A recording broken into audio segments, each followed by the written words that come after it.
I'd like to hand it over to the panel for everybody to introduce themselves. What I'd like to do as we introduce everybody is have everyone share a little bit of a story of their past. I think each of us has probably found our way into marketing through something that's very unique to us, our own story. I, for one, started in marketing not too terribly long ago, just several years ago. Before that, I spent a tremendous amount of time in business development, which was actually my first role in a business. I moved into program management and product management. So my way to marketing was from the business into the product, back into marketing. I work for a company called Keep. We're a young startup, about 30 people. We've been around for 2 years. We do mobile rewards. I ended up moving to California for school, and I got a job at this startup called Insider Pages. It's very similar to Yelp, doing local businesses, local business reviews and whatnot. I remember just like, oh my gosh, we can touch so many people all over the world just like through the internet. That's kind of when I decided I wanted to get into marketing and eventually business development and strategy and all that kind of stuff. I got into marketing very, very early, always kind of into sales and marketing and messaging things the right way. We are solving a problem that we call car overpopulation, essentially trying to make better use of the cars we have already in the world by connecting car owners with people who need access to a car.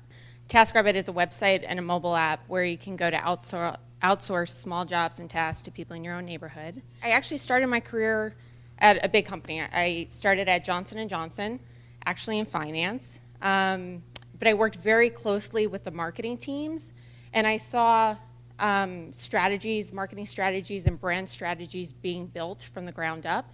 And I said to myself, you know, I feel like I'm supporting these folks way too much. And I was in a very support role, almost an administrative role, and I said to myself, forget it, I want to be on the opposite side of the fence. Totango is where I run marketing, and actually only marketing. For the first time in my career, I do not own product, which is very nice. I mean, interesting. I can devote myself fully for this new revolution. There needs to be a really clear definition around the value proposition of what you're trying to bring to market. Right? I worked at Microsoft for many years and at Yahoo, and our kind of challenge was always trying to find that story and bring that story to market. And clearly, successful brands, even at the startup level, fundamentally understand their story. When I joined Taskrabbit, I said to myself, where am I going to focus first? And it was really understanding who we were as a brand. So every opportunity I got, I was out in the field talking to customers and getting everybody's perception of who we are, what we did, the value to them, who we are as a company. You know, what is Taskrabbit? What are we trying to do? What are our core values, and how does that feed into the brand? For us, I think really having a clear value proposition, trying to make it as simple as possible in our marketing and knowing who our customers are, like trying to solve a real problem. Everything we say, every time we get an inbound request of how are you different from XYZ, falling back on those 3 or 4 points of differentiation are key. We feel almost like we're on a mission, right? We're like against the evil, I don't know, enterprise sales guys that sell you a $1 million pile of crap that you never use. We stand for user value. I mean, you say I'm very proud. I'm wearing my good guys T-shirt. You know, we feel we're the good guys. It's being real. It's being yourself. It's not talking about yourself all the time. You know that if you're just blasting out content about here's my company, here's how great we are, look at all this like funding we just got, like all that kind of stuff. It's like I don't know. It's just like scratch other people's backs and be fun and just like talk about the football game and the crazy refs that happened last night and like whatever. Just do something that's engaging, and then your brand is still going to be there. They're going to see that it's from you. They're going to see that you're fun. You have a sense of humor, and you can just like kind of be cool. One thing I will caution about is as you transition, as you become more of an established brand, this iterative testing can have a negative impact as well. When we were a small brand, we had the luxury of pushing a lot of things out and then being like, 5 people saw it.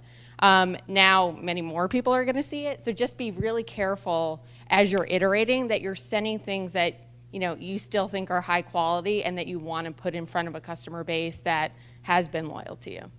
We used LinkedIn to get our first customers, and I think it still works very well. I think it's almost like the opposite funnel. You used to hire like college kids to do cold calling. These days it's the McKinsey model. I guess the executives do the cold calling because no one takes a cold call anymore. It goes to LinkedIn. If there is a big takeaway from the panel thus far, it's that the measurement of the business of marketing really looks like a funnel, and if that's not something that you're looking at, it's definitely something that you need to be thinking about. Taskrabbit is fun, and we have amazing stories and amazing use cases that we can demonstrate, and actually writing a blog post about it maybe doesn't capture the full story, but really putting some visual behind it via a 2-minute video really captivates people.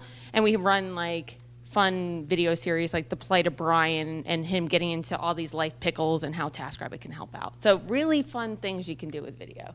If there are three things I think everybody can take away tonight, they seem to be fairly consistent in that everybody on this panel, different industries, different businesses, care considerably about the investment they make in their brand. So I think that's a pretty important takeaway. The investment in brand isn't ephemeral, it's actually something that's very practical. We talked about some of the details about how you can start the investment or renew the investment in your brand, but particularly important, and obviously one of the key indicators of success in the future of a company that we see here on the panel.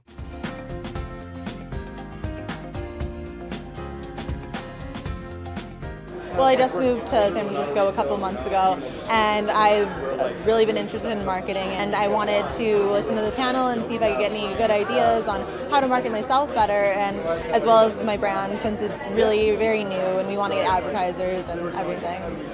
Got a lot of good information on how you work with a startup and how you get the marketing started and how you market your brand to other people. I work for a wine company, but I'm always interested in startups, and I'm actually doing one with my family. My brother and my sister and I are just doing a little family startup, and we recently started trying to reach people, and it's really hard. It's really difficult. I get a lot of people who I've been talking to about my startup, and they're just like, oh, that sounds like a great idea, and then nothing happens. You have people up here who have been involved in organizations with such original ideas that are changing the world, you know, like Getaround and stuff. And when I saw that, I actually went to your website, sfAMA.com, and I saw this panel, I'm like, I have to go. And it was even more amazing than I can even imagine. Yeah.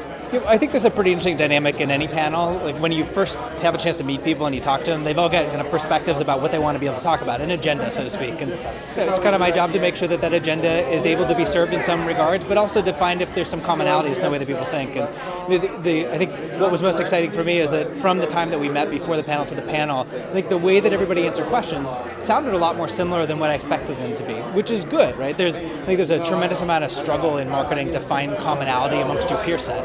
And when you get a group of people that have very different businesses, or fairly different businesses, or all starting out from different stages, to have actually common sets of answers and common approaches is, I think, a little bit comforting, if nothing else. But on top of that, there's some prescription in there about ways you can think about managing your own business.